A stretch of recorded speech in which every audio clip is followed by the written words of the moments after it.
예, 비하인드 뉴스를 시작하겠습니다. 최재훈 기자가 나와 있습니다. 첫 번째 키워드 볼까요? 네, 첫 번째 키워드는 그의 집착으로 정했습니다. 누가 무엇에 집착을 하는 겁니까? 네, 자유한국당 민경욱 의원 얘기입니다. 자신의 소셜미디어에 여러 장의 사진을 올렸는데 좀 소개를 해드리겠습니다. 문재인 대통령과 김정숙 여사가 이 순방을 마치고 라오스에서 돌아오는 길에 찍은 사진들을 올려놨습니다. 예. 그러면서 이렇게 이 김정숙 여사가 문 대통령보다 앞서 걷는 사진들만 올려놓고 이런 글을 썼습니다. 사진들을 보면 누가 국가 수반이고 누가 그 배우자입니까? 라고 썼는데 이렇게 쓰면서 의전 담당한 청와대 의전 비서관은 당장 물러나세요 라는 글도 올렸습니다. 예, 실제로 저기 올려놓은 사진만 보면은 김정숙 여사가 앞에 있는 모습이기는 한데 김정숙 여사가 대통령보다 앞서 걸었던 게 부적절하다 그런 취지인 모양이군요. 네, 그렇습니다. 그렇지만 좀 따져볼 필요가 있습니다. 당시 공항에서 벌어진 환송식 과정 전체를 좀 볼 필요가 있는데 좀 당시의 영상을 보면서 제가 좀 설명을 드리도록 하겠습니다. 예, 대통령 내외가 저렇게 차에서 내리면서 학생 200여 명이 두 나라 국기 흔들면서 환송을 하고 있고요. 여기서는 김 여사가 문 대통령보다 앞서 걷긴 했었지만 보시는 것처럼 방향을 바꿔서 이 라오스 의장대 환송을 받는 자리에서는 이 대통령이 먼저 앞서 나가고 그리고 김정숙 여사가 따라가는 장면을 영상으로 보실 수가 있었고요. 예, 이런 장면을 사실 의장대 사열을 받는 자리에서는 문 대통령이 앞서가고 김정숙 여사가 뒤에 따라서 걷는 모습을 볼 수가 있었습니다. 그렇군요. 민 의원은 이 장면이 담긴 사진은 올리지 않고 이 김정숙 여사가 앞서 걷는 사진만 자신의 소셜미디어에 올렸는데 제가 청와대 의전팀의 당시의 상황을 좀 물어봤습니다. 대통령 내외가 환송 나온 학생들에게 손을 흔들고 또 인사를 나누는 과정에서 저런 일이 있었을 뿐 의전상에 아무 문제가 없었다라는 입장을 밝혔습니다. 예, 그러니까 이런 장면도 있고 저런 장면도 있었는데 한쪽 장면만 보여주면서 주장을 했다 그런 이야기군요. 네, 그렇습니다. 민 의원은 이 김정숙 여사 관련 일은 좀 사소한 것들의 문제를 지적하는 경우가 몇 번 있었습니다.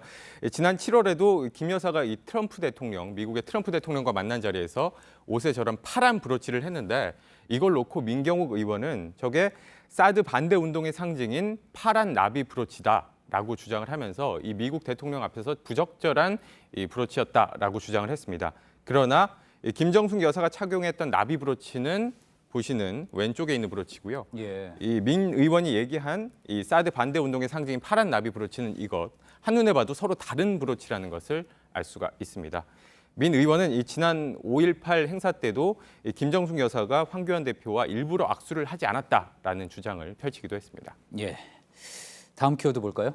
네, 다음 키워드는 청문회의 후유증으로 정했습니다. 예, 어제 있었던 조국 후보자의 청문회 이야기 같은데 어떤 후유증입니까? 네, 이 청문회 후폭풍이 좀 있는데 우선 더불어민주당 금태섭 의원 어제 조국 후보자에게 공개적으로 쓴소리를 했었는데 좀 직접 들어보시죠. 예, 극심한 경쟁에 시달리는 젊은이들은 후보자의 발언을 보면서 그래도 이 세상에는 가치를 지켜가며 사는 분이 있구나. 본보기가 되는 분이 있구나. 그런데 후보자가 지금까지 해온 말과 실제 살아온 삶이 전혀 다르다는 것을 알면서 충격을 받은 겁니다. 네, 금 의원의 이런 발언들 이후 이 조국 후보자의 지지자들로부터 이 항의 문자가 쏟아졌다고 하고요. 예. 또 금 의원의 아들이 25개 나라를 여행하고 쓴 책이 있는데 이 책을 지적하면서 금수저 아들 때문에 박탈감을 느낍니다라는 이 조국 후보자 지지자의 비난도 있었다고 합니다. 예. 금태섭 의원 말고 또 다른 의원들의 후유증도 있었습니까? 네, 그런가 하면 자유한국당 장제원 의원 청문회가 끝나고 난감한 상황이 됐는데 장 의원이 어제 뭐라고 했는지도 좀 들어보시죠. 예. 아버지는 위선, 어머니는 청탁과 반칙의 제조기, 딸은 거짓말.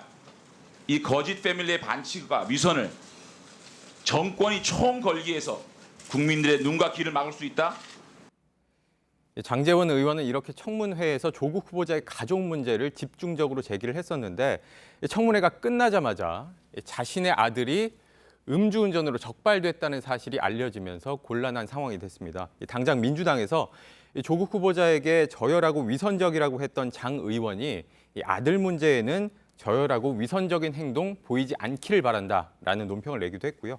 장제원 의원은 아들이 잘못에 대한 법적 책임을 달게 받을 것이다 라면서 고개를 숙였습니다. 예. 장제원 의원은 바른정당 시절에도 아들 문제가 있었던 것 같습니다. 네, 당시에도 사과 입장을 냈었고 당시에 대변인 맡고 있었는데 그 자리도 내려놨었습니다. 자, 몇 가지 사례를 좀 더 소개를 해드리면 또 이 더불어민주당의 김종민 의원 어제 이 조국 후보자에게 이 동양대 총장 표창장 논란과 관련해서 부인이 위조를 했으면 당연히 법무부 장관 못하겠죠라는 발언을 했었습니다. 그런데 이 청문회 막판에 이 조국 후보자의 부인 정 씨가 사문서 위조 혐의로 이 재판에 넘겨지면서 좀 곤란한 상황이 만들어졌고요. 그런가 하면 한국당의 김진태 의원 같은 경우에는 청문회 과정이 모두 생중계가 되고 있는데도 조국 후보자 딸의 실명을 언급하면서 여기에 대한 부적절하다는 지적들이 잇따랐습니다. 예, 알겠습니다. 여기까지 듣겠습니다. 비하인드 뉴스 최재원 기자였습니다.